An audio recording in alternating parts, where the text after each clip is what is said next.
تبرنا تتبیرا وَلَقَدْ أَتَوْا عَلَى الْقَرْيَةِ الَّتِي أُمْطِرَتْ مَطَرَ السَّوْءِ أَفَلَمْ يَكُونُوا يَرَوْنَهَا بَلْ كَانُوا لَا يَرْجُونَ نُشُورًا۔ صدق اللہ العلی العظیم۔ وَلَقَدْ آتَيْنَا، اور قسم بخدا البتہ تحقیق ہم نے عطا کیا موسیٰ کو الکتاب کتاب، وجعلنا اور بنایا ہم نے معہ ان کے ساتھ اخاہ ان کے بھائی ہارون کو وزیراً مددگار، وقوم نوح اور قوم نوح کو یاد کرو لما جب کذبوا انہوں نے جھٹلایا الرسل رسولوں کو، اغرقناہم تو ہم نے ان کو ڈبو دیا، وجعلناہم اور ہم نے بنایا ان کو للناس لوگوں کے لیے آیتاً نشانی، واعتدنا اور تیار کیا ہم نے للظالمین ظالموں کے لیے عذاباً علیماً دردناک عذاب، وعادا وثمودا اور تذکرہ کیجئے قوم عاد کا اور قوم سمود کا، واصحاب الرس اور کنویں والوں کا، وقرونا بین ذالک کثیرا اور ان کے درمیان بہت ساری جماعتوں کا، کلن ضربنا لہ الامثال سب کے لیے ہم نے بیان کی عجیب و غریب مثالیں، وکلن تبرنا تتبیرا اور ہر ایک کو ہم نے ہلاک کیا پورے طور پر، وَلَقَدْ اور قسم بخدا البتہ تحقیق آئے وہ مشرکین مکہ عَلَى الْقَرْيَةِ الَّتِي أُمْطِرَتْ مَطَرَ السَّوْءِ اس بستی کے پاس، اس بستی پر جس پر بری بارش برسائی گئی، أَفَلَمْ يَكُونُوا يَرَوْنَهَا کیا وہ نہیں دیکھتے تھے اس بستی کو، بلکہ کانو تھے وہ لا یرجون نہیں امید رکھتے نشوراً دوبارہ زندہ ہونے کی، لا یرجون نہیں ڈرتے تھے وہ نشوراً دوبارہ زندہ ہونے سے۔ سورہ فرقان کی آیت نمبر 35 سے آیت نمبر 40 تک تلاوت کی گئی۔ اس سورت کی ابتدا سے لے کر آیت نمبر 34 تک مشرکین مکہ کے رسول رحمت صلی اللہ علیہ وسلم پر اعتراضات تھے، جن کو سادی زبان میں یہ کہہ سکتے ہیں کہ آپ علیہ الصلاۃ والسلام کی رسالت کا انکار کرنے والے آپ پر طرح طرح کے اعتراضات کرتے ہیں، تو رب تعالیٰ نے ان اعتراضات کا جواب دیا جو قابل جواب تھے، اور کچھ اعتراض ایسے تھے کہ جو جواب دینے کے لائق نہیں تھے، رب تعالیٰ نے ان کو نظر انداز کر دیا۔ آیت نمبر 34 پر اعتراضات کا سلسلہ ختم ہوا۔ آج کی آیتوں کی جو تلاوت کی گئی،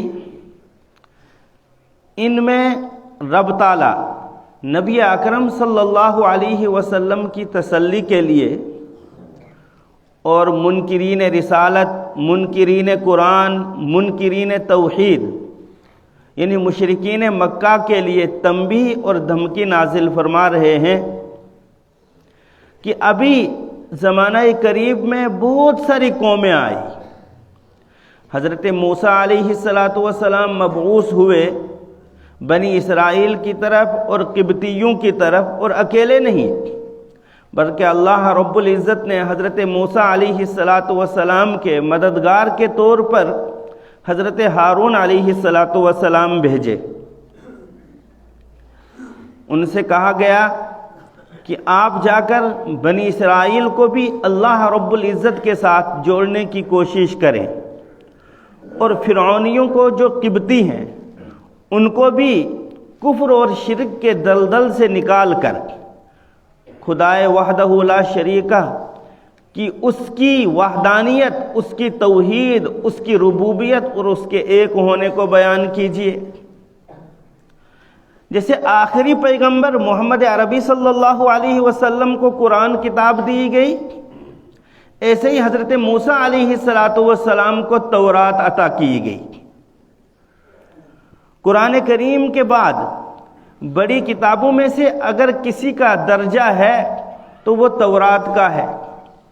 حضرت موسیٰ علیہ السلام اپنے بھائی کے ساتھ، حضرت موسیٰ اصل تھے اور بھائی مددگار تھے، وزیر تھے، تاکہ یہ تصدیق کریں اپنے بھائی کی۔ حضرت موسیٰ علیہ السلام اور حضرت ہارون علیہ السلام بنی اسرائیل کے پاس آئے۔ بنی اسرائیل نے دعوت قبول کی اور وقفے سے وہ بھی آپ پر اور حضرت ہارون علیہ السلام پر اعتراضات کرتے رہے۔ قریب سورہ بقرہ، آدھی سورہ بقرہ اس حوالے سے ہے، اس تفصیل میں کہ بنی اسرائیل کی ہٹ دھرمی کیا تھی، وہ مانتے تھے یا نہ مانتے تھے۔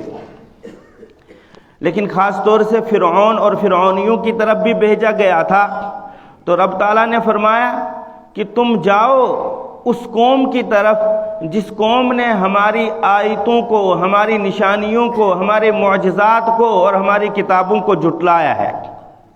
حضرت موسیٰ علیہ السلام کا تفصیلی قصہ ہے قرآن کریم میں، جو انہوں نے اللہ رب العزت کی ربوبیت، توحید کی دعوت دی ہے اور شرک کی قباحت کو بیان کیا ہے۔ ایک لمبے عرصے تک بنی اسرائیل کو دعوت دی، فرعونیوں کو دعوت دی، فرعون اور فرعونیوں نے نہیں مانا۔ رب تعالیٰ ارشاد فرماتے ہیں فَدَمَّرْنَاهُمْ تَدْمِيرًا، ہم نے ان کو پورے طور پر غارت کر دیا، تباہ کر دیا، ہلاک کر دیا۔ پھر ایک دوسری قوم کا ذکر آیا، حضرت نوح علیہ السلام۔ کون نہیں جانتا ہے حضرت نوح علیہ السلام کی دعوتی زندگی؟ 950 سال ان کی وہ زندگی رہی ہے جو دعوتی زندگی تھی، یعنی نبوت ملنے کے بعد 950 سال تک انہوں نے صرف وہ زندگی گزاری کہ انہوں نے رات دن، صبح شام قوم کو دعوت دی کہ لا الہ الا اللہ کہو تو کامیاب ہو جاؤ گے۔ یا قومی ما لکم من الہ غیرہ، اے میری قوم، مجھے نہیں لگتا ہے، مجھے نہیں یہ سمجھ میں آ رہا ہے کہ تم اللہ کے علاوہ کیوں کسی اور کی عبادت کرتے ہو، اللہ کے علاوہ اور کوئی معبود نہیں۔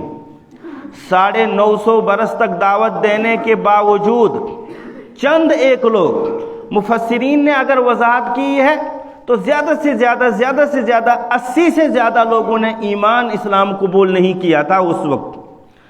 اللہ رب العزت فرماتے ہیں کہ جب انہوں نے حد سے تجاوز کر دیا تو ہم نے زمین کو حکم دیا کہ پانی کو اگل دے، آسمان کو حکم دیا کہ بارش برسا، اور اس طریقے سے پوری زمین پانی ہو گئی۔ چند لوگوں نے ایمان قبول کیا تھا، ان کے متعلق حکم دیا گیا کہ ان کو کشتی میں سوار کر دو، اور ہر جاندار کو، چاہے وہ زہریلا ہو یا زہریلا نہ ہو، ان کو کشتی میں سوار کر دو، ہر جوڑے کو۔ اور پھر اللہ رب العزت نے پانی کو حکم دیا تو تمام کی تمام انسانیت، کائنات اس کے علاوہ غرق ہوگی، تباہ و برباد ہو گئی۔ اور یاد رکھیے، جب ایمان نہیں ہوتا ہے، جب اللہ رب العزت کو نہیں مانتا ہے کوئی انسان، اللہ کی وحدانیت، ربوبیت اور اس کی خدائی کا اقرار نہیں کرتا ہے، نہ نبوت کی رشتہ داری کام آتی ہے، نہ ولی کی ولایت کام آتی ہے، کوئی بھی چیز کام نہیں آتی ہے۔ حضرت نوح علیہ السلام کی ایک زوجہ، ایک اہلیہ بے ایمان تھی، وہ بھی اس میں غرق ہو گئی۔ حضرت نوح علیہ السلام کے ایک بیٹے تھے، وہ بھی جو ہے اس پانی میں غرق ہو گئے۔ اللہ رب العزت نے ذرہ برابر پرواہ نہیں کی کسی کی رشتہ داری کی، کسی کی بڑائی کی، اس لیے کہ ایمان نہیں تھا۔ آدمی کو اگر نجات دیتا ہے تو وہ ایمان دے گا، عمل صالح دے گا، صحیح عقیدہ دے گا۔ چنانچہ رب تعالیٰ نے فرمایا وَأَعْتَدْنَا لِلظَّالِمِينَ عَذَابًا أَلِيمًا، ہم نے ایسے ظالموں کے لیے دردناک عذاب تیار کر رکھا ہے۔ پھر اور چند قوموں کا ذکر کیا، قوم عاد کا، قوم سمود کا۔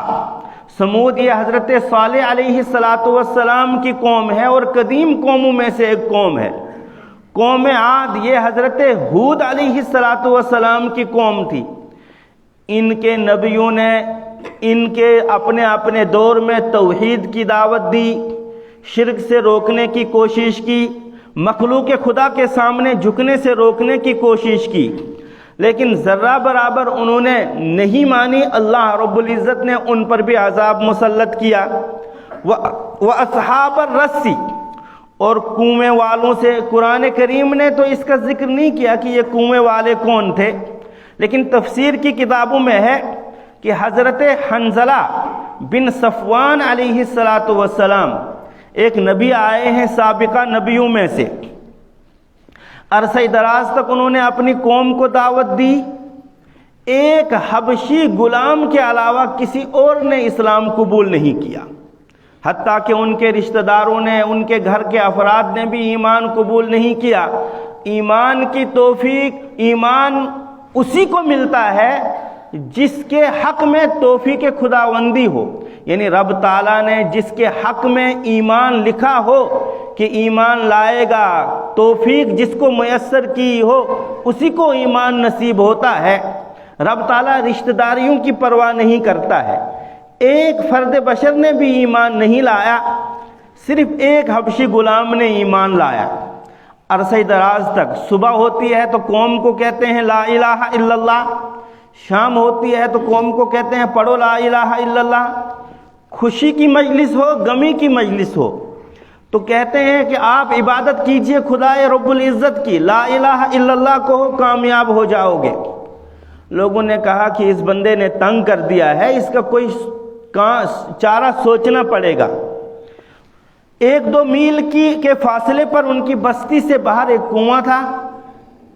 اس کنویں میں ان کو ڈال دیا گیا، اوپر سے ایک مضبوط اور بھاری پتھر رکھ دیا گیا تاکہ یہ ایک جوان جو حبشی غلام ان پر ایمان لایا ہے یہ اس کو ہٹا نہ سکے. چنانچہ وہ حبشی غلام جاتا تھا، سلام کرتا تھا، رات کے اندھیرے میں کچھ کھانا لے جاتا تھا، رسی سے لٹکاتا تھا، لیکن اس کے بس میں نہیں تھا کہ اس چٹان کو ہٹا پائے. کئی دنوں کے بعد بھانگڑا بجاتے ہوئے وہ اس کے پاس آئے، اس کنویں کے پاس، کہ دیکھتے ہیں ابھی حیات ہے یا موت ہو چکی ہے. کہا حنظلہ، تو حضرت حنظلہ علیہ السلام نے سمجھا کہ غالباً دل نرم ہو چکا ہے، یہ مجھے نکالنے آئے ہیں کہ کیا حال ہے. کہا کہو لا الہ الا اللہ محمد رسول اللہ، لا الہ الا اللہ تفلحون، کامیاب ہو جاؤ گے. یا قومی ما لکم من الہ غیرہ، اے میری قوم، اللہ رب العزت کے علاوہ تمہارے لیے کوئی معبود نہیں، تم اللہ کی عبادت کرو. کہا اس نے تو وہی رٹ لگا رکھی ہے، اب اس کا کام کر دینا چاہیے. پتھر، روڑے اور ڈھیلے اور مٹی سے اور جھاڑیوں سے اس کنویں کو پاٹ دیا، بند کر دیا، اور پاٹنے کے بعد، بند کر دینے کے بعد اس کنویں کے اوپر چکر لگانے لگے، ناچنے لگے. ایک لمبا عرصہ ہو گیا تھا، بارش نہیں برستی تھی. دیکھا قریب آتے ہوئے ایک بادل کو، تو سمجھا کہ جو ہے یہ اب بادل برسے گا، بارش برسے گی، اور زرخیزی ہوگی، شادابی ہوگی، اور کھیتی باڑی میں جو ہے اضافہ ہوگا. لیکن وہ اور ہی کچھ بادل تھا، وہ قریب آتا گیا، اور پھر جب اسی کنویں کے پاس ان پر برسا تو وہ آگ کا کوڑا تھا، وہ آگ کا بادل تھا، وہ عذاب کا بادل تھا، وہ بارش نہیں تھی. رب تعالیٰ نے اس کو بھی بیان فرمایا کہ آپ تذکرہ کیجئے کنویں والوں کا، اور اس کے علاوہ بہت سارے لوگ ہیں جنہوں نے نبیوں کی نافرمانی کی، رسولوں کا انکار کیا، وقت کی کتاب کا انکار کیا، اللہ کی وحدانیت کا انکار کیا. ہم نے ان کو تباہ و برباد کیا. رب تعالیٰ فرماتے ہیں کہ ہم نے ان کی عجیب و غریب مثالیں بیان فرما دی اور ان کو تباہ و برباد کر دیا. آخری آیت کا خلاصہ یہ ہے کہ یہ مشرکین عرب یمن کے سفر کرتے ہیں، شام کے سفر کرتے ہیں، راستے میں یہ تمام بستیاں پڑتی ہیں، بالخصوص قوم لوط کی بستی صدوم، جہاں آج بحر میت آباد ہے. وہاں جب یہ شام جاتے ہیں تو اس کے پاس سے گزرتے ہیں، وہاں کھنڈرات ہیں، وہاں نظارے کرتے ہیں یہ ان ہلاک شدہ بستیوں کی اور قوموں کی اور ان کے کھنڈرات کی، کیا اللہ رب العزت نے ان کو آنکھیں نہیں دی ہیں کہ اس کا نظارہ کرتے، اس کو دیکھتے اور دیکھنے کے بعد سبق حاصل کرتے؟ آنکھیں ہیں، دل ہے، دماغ ہے، سب کچھ ہے، لیکن آنکھیں صحیح دیکھ نہیں سکتی ہیں، کان صحیح سن نہیں سکتے ہیں، اور دل و دماغ صحیح سوچ اور سمجھ نہیں سکتا ہے، اس لیے کہ یہ آخرت میں دوبارہ زندہ ہونے کا یقین نہیں رکھتے ہیں، اور یہ آخرت میں دوبارہ جب زندہ ہوگا آدمی، قیامت کی ہولناکی ہوگی، حساب و کتاب ہوگا، اس سے ڈرتے نہیں ہیں۔ وَلَقَدْ آتَيْنَا، اور قسم بخدا البتہ تحقیق عطا کیا ہم نے موسیٰ علیہ السلام کو الکتاب کتاب تورات، وجعلنا، اور بنایا ہم نے معہو ان کے ساتھ اخاہ ہارون ان کے بھائی کو وزیراً مددگار۔ حضرت موسیٰ علیہ السلام نے خود رب تعالیٰ سے درخواست کی تھی کہ میں قبطیوں میں جا رہا ہوں، میری زبان میں سلاست بھی نہیں ہے، دوسری بات یہ ہے کہ مجھ سے ایک قتل بھی ہوا ہے جوانی میں، تو کہیں ایسا نہ ہو کہ وہ میرے ساتھ میرے حوالے سے دست درازی کریں گے، زبان درازی کریں گے۔ رب تعالیٰ نے حضرت ہارون علیہ السلام کو ان کا وزیر بنا دیا۔ فرمایا فَقُلْنَا، ہم نے کہا اذْهَبَا، تم دونوں جاؤ، إِلَى الْقَوْمِ الَّذِينَ كَذَّبُوا بِآيَاتِنَا، اس قوم کی طرف جنہوں نے جھٹلایا ہماری نشانیوں کو، یا جنہوں نے جھٹلایا ہماری آیتوں کو، فَدَمَّرْنَاهُمْ تَدْمِيرًا، تو ہم نے غارت کر دیا ان کو، تدمیراً غارت کرنا۔ مشہور واقعہ ہے کہ بحر کلزم میں وہ غرق ہو گئے، تباہ و برباد ہو گئے۔ وَقَوْمَ نُوحٍ، اور قوم نوح کا ذکر کیجئے، لَمَّا كَذَّبُوا الرُّسُلَ، جب انہوں نے رسولوں کو جھٹلایا۔ قوم نوح نے تو اپنے رسول کو جھٹلایا تھا، حضرت نوح کو، اور اللہ فرماتے ہیں بہت سارے رسولوں کو جھٹلایا۔ تمام کے تمام پیغمبر اللہ رب العزت کی طرف سے بھیجے ہوئے تھے، اور تمام کا مشن تھا لا الہ الا اللہ، لہذا ایک رسول کو اگر کوئی جھٹلاتا ہے تو گویا وہ سارے رسولوں کو جھٹلاتا ہے۔ اغرقناہم، ہم نے ان کو ڈبو دیا، وجعلناہم للناس، اور ہم نے بنایا ان کو لوگوں کے لیے آیتاً، نشانی، جو سمجھ رکھنے والے ہیں، بوجھ رکھنے والے ہیں، عقل رکھنے والے ہیں، جب وہ کتاب اللہ کو پڑھیں گے، رسول اللہ صلی اللہ علیہ وسلم کی احادیث کو پڑھیں گے، ان کی ہلاکت کے واقعات سامنے آئیں گے، تو وہ اپنے لیے سبق کے طور پر، اپنی اولاد کے لیے سبق کے طور پر وہ یاد رکھیں گے، اور پھر وہ عمل نہیں کریں گے جو عمل قوم نوح نے کیے تھے، جو عمل فرعونیوں نے کیے تھے۔ وَأَعْتَدْنَا لِلظَّالِمِينَ عَذَابًا عَلِيمًا، اور ہم نے تیار کر رکھا ہے ظالموں کے لیے دردناک عذاب۔ جیسے ان لوگوں نے ظلم کیا تو اللہ رب العزت نے ان کے لیے عذاب تیار کر رکھا ہے، اسی طریقے سے ان مشرکین عرب کے لیے بھی عذاب تیار ہے اگر وہ نہ مانے۔ اس کا مزہ انہوں نے دنیا میں بھی چکھا کچھ، اور انشاءاللہ آخرت میں وہ چکھیں گے۔ وعادا وثمودا، اور یاد کیجئے قوم عاد کو اور قوم سمود کو، واصحاب الرس، اور کنویں والوں کو، وقرونا بین ذالک کثیرا، اور اس کے درمیان بہت ساری جماعتوں کو وَكُلًّا ضَرَبْنَا لَهُ الْأَمْثَالَ، ہر ایک کے لیے ہم نے عجیب و غریب مثالیں بیان کی ہے قرآن کریم میں۔ بس قرآن پڑھیے، سبق حاصل کیجئے، دیکھیے کہ سابقہ قوموں نے کیا کیا نافرمانیاں کی ہیں، اللہ نے ان کو تباہ و برباد کر دیا ہے۔ وَكُلًّا تَبَّرْنَا تَدْبِيرًا، اور ہر ایک کو ہم نے ہلاک کیا پورے طور پر۔ وَلَقَدْ، قسم کھا کر اللہ رب العزت فرماتے ہیں، اور قسم بخدا البتہ تحقیق یہ مشرکین مکہ گزرتے ہیں ان بستیوں کے پاس سے جن پر بری بارش برسائی گئی۔ یہاں لکھا ہے مفسرین نے کہ یہ قوم لوط ہے، صدوم جس کو آج جارڈن کہتے ہیں، جہاں آج بحر میت آباد ہے، وہ اسرائیل کے قبضے میں ہے، وہاں یہ قوم تھی اور انہوں نے نافرمانی کی، اللہ رب العزت نے ان کو بھی تباہ و برباد کر دیا۔ وہاں کھنڈرات تھے، وہاں جو ہے آثار لگ رہے تھے کہ یہاں کوئی قوم ہلاک ہوئی ہے۔ اللہ فرماتے ہیں کہ اس بستی کے پاس سے تو گزرتے ہیں، افلم یکونوا یرونہا، کیا نہیں دیکھتے ہیں اس بستی کے کھنڈرات کو، یہاں نشانات کو دیکھتے ہیں، لیکن پھر کیا وجہ؟ لا بل کانوا لا یرجون نشورا، بلکہ وہ نہیں امید رکھتے ہیں دوبارہ زندہ ہونے کی، نہیں وہ ڈرتے ہیں دوبارہ زندہ ہونے سے، یعنی قیامت سے، وہاں کی ہولناکی سے، جزا اور سزا سے، حساب و کتاب سے یقین نہیں ہے کہ قیامت آئے گی۔ اس وجہ سے جو ہے وہ ان بستیوں کے کھنڈرات کو دیکھ کر سبق حاصل نہیں کرتے ہیں۔ اللہ رب العزت ہمیں عمل کی توفیق عطا فرمائے اور قرآن کا فہم عطا فرمائے۔ سبحان ربک رب العزت عما یصفون وسلام علی المرسلین۔